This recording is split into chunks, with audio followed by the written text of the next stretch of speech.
Ravi Chellam, if you could just come in here.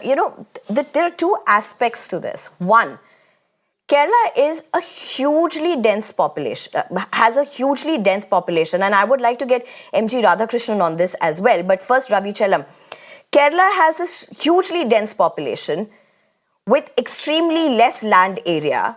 You have settlements crisscrossing reserves very closely. You have roads crisscrossing or traversing very closely. Now, is this an inherent issue? Is there a solution to this? Because quite frankly, what could be done to resolve such an issue? You could fence, you could create temporary barriers, but with climate change happening, with animals forced to move out of their natural reserves to be able to get food and water, for people being forced to change their lifestyles, their cultivation practices, it's so much more deep-rooted. What's the way out?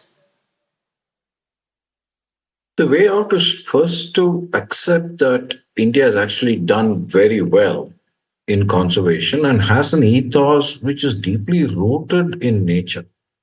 And coexistence is the norm. When problems don't occur, we don't talk about it, we don't report it. The hundreds of thousands of interactions that take place between various what are potentially dangerous animals and people is happening as we speak. And we don't get excited about it. It is not a topic of debate. If you want to place it in scale, in appropriate context, do we even now consider the number of accidents that take place on road and the number of lives lost? Do we think of ever taking a car again? No, we just blindly get into a vehicle and drive. I think there is an attempt to sensationalize the whole thing. It's out of context. This is in no way to undermine the tragedy that individual people and families have faced. That is a real problem. But if you follow a development model... Okay, Ravi Chellam, I have to ask you one question. Now, since you make that point, allow me to ask you this question to put things in context. For you to be able to, since you brought this whole issue of context, when we're looking at just, say, 22 to 23, 98 lives, according to the government, have been lost due to attacks by wild animals.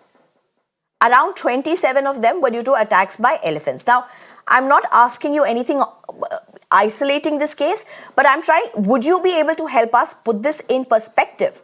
What's the larger context to this? What would you see these numbers? Is it, I mean, when an ordinary person looks at it, it is worrying. 98 deaths in a span of, say, 22 to 23 due to wild animal attacks does sound very big, but what's the larger context? Do you have a context for this?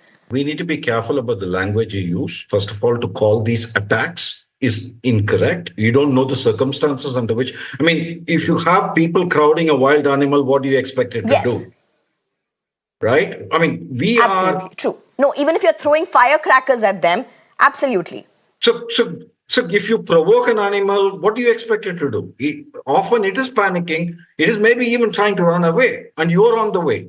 So all I'm saying is, don't focus on the fact that deaths are happening. Go to the deep-rooted reason, which is the model of development, which is to destroy nature so that your economy can grow. And there are costs to it. Air pollution, how many deaths they are causing? Millions of premature deaths due to air pollution. Do we even talk about it? Because it's a silent killer. It is not dramatic footage of a large mammal coming and, crushing you or something like that. All I am saying is... I don't think that's a fair comparison, because a lot has been discussed and spoken about air pollution as well. But I get your point. You're trying to put it in context and see it in context of what the larger interactions have been.